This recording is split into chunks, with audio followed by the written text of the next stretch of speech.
Jadi memang kenapa saya sering bikin statement Islam itu tidak usah kamu pikir, itu pasti diurusi oleh Allah Subhanahu wa Ta'ala. Sebetulnya itu bentuk counter ya, karena banyak pemikir Islam yang karena mungkin kurang baca atau nekuni Islam, justru gara-gara pikiran dia ini Islam tambah ruwet. Dan reportnya itu diatasnamakan Islam. Jika saya mengcounter itu dengan mengatakan Islam itu tidak usah kamu pikir, karena panduannya jelas. Kita nggak usah mikir Islam pun, kalau sesuai panduan Islam, pasti dengan sendirinya itu dakwah. Karena Islam wajibkan mengajar. Islam mengharamkan kitmanul ilmi, menyembunyikan ilmu. Kalau ada kesusahan, Islam juga mengancam, tidak termasuk umatku, dia tidur kekenyangan sementara tetangganya kelaparan. Tidak termasuk umatku orang yang membiarkan sekelilingnya bodoh sementara dia pinter. Jadi sebetulnya kalau mengikuti panduan-panduan Islam itu bagus.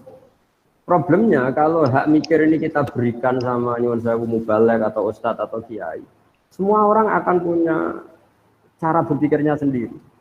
Dan itu awal dari ikhtilaf kata Nabi, sehingga kita sebagai ulama itu membatasi sekali yang namanya pemikiran.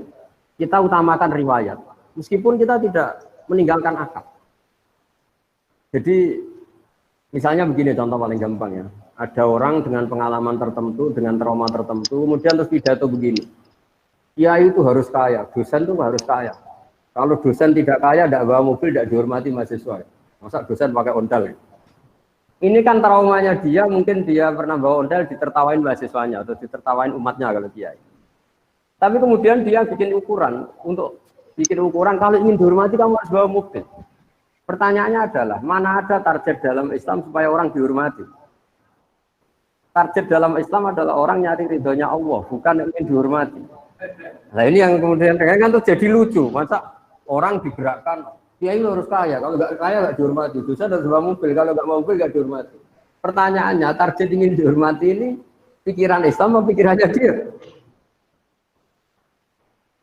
Nah, tentu kita tetap tanggung jawab terhadap perjalanan agama ini, kita memberi kontribusi, tapi dengan cara tadi. Saya ulang lagi, dengan cara riwayat. Kenapa saya katakan dengan cara riwayat? Karena kalau analogi sosial, itu tidak ada selesai. Misalnya begini, saya sering ditanya, Gus, sebaiknya orang itu ramah apa enggak? Misalnya kita punya istri, sebaiknya ramah apa enggak? Itu di Quran itu, ini ilmu sosial ya. Wahai para istri Nabi itu cantik-cantik. Kalau kamu ketemu lelaki lain, itu falah tasdokna bil qauli. Justru kamu nggak boleh terlalu ramah. Karena kalau terlalu lama, falah tasdokna bil qauli, fayat ma'alladzi fi qalbihi marad. Ada perempuan cantik yang ketemu bapak-bapak ramah, senyum.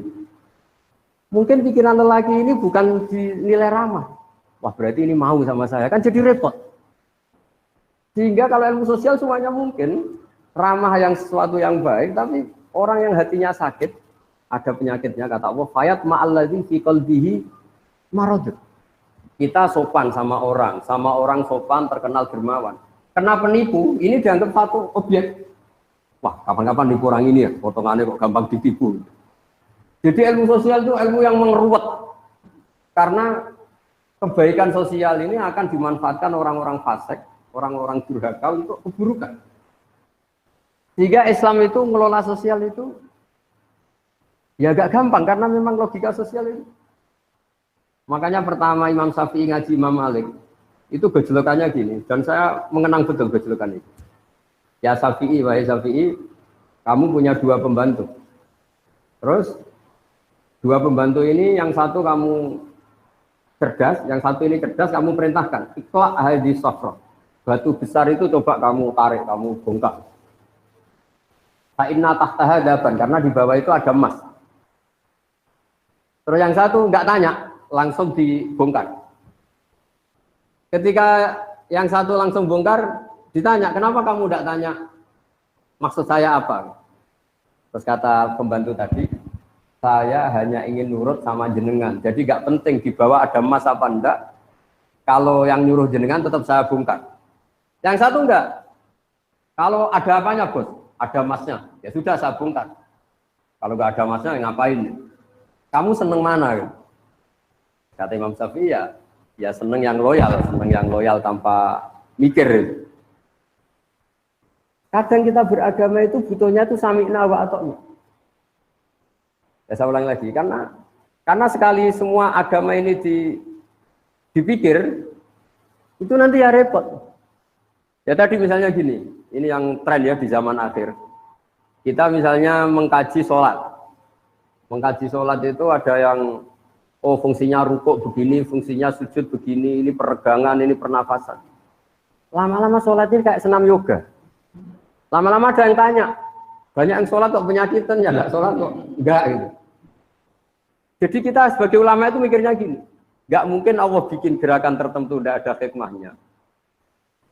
Tapi jangan sampai hikmah ini kemudian yang menjadi alasan hukum itu. Karena kalau hikmahnya rukuk misalnya peregangan, suatu saat ada gerakan tubuh yang lebih efektif untuk peregangan, lama-lama orang meninggalkan rukuk.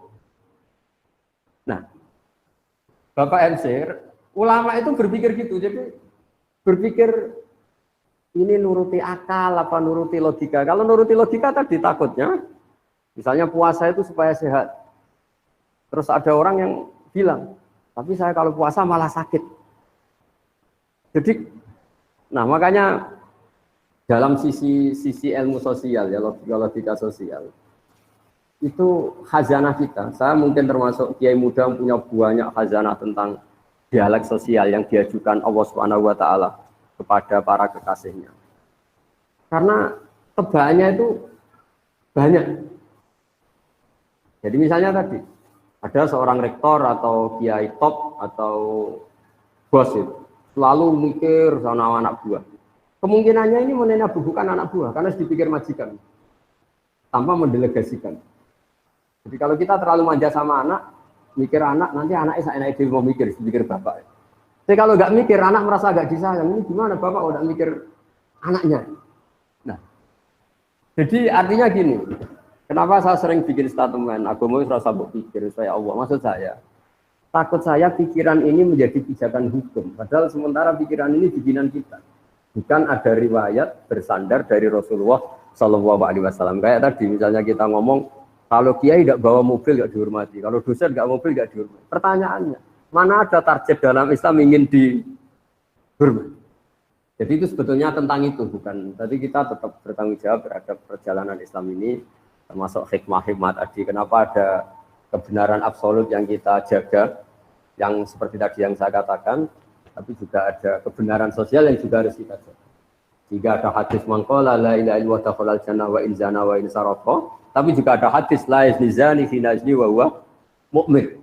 Karena ini untuk menjaga keseimbangan antara kebenaran absolut dengan kebenaran sosial. Ya saya kira giliran.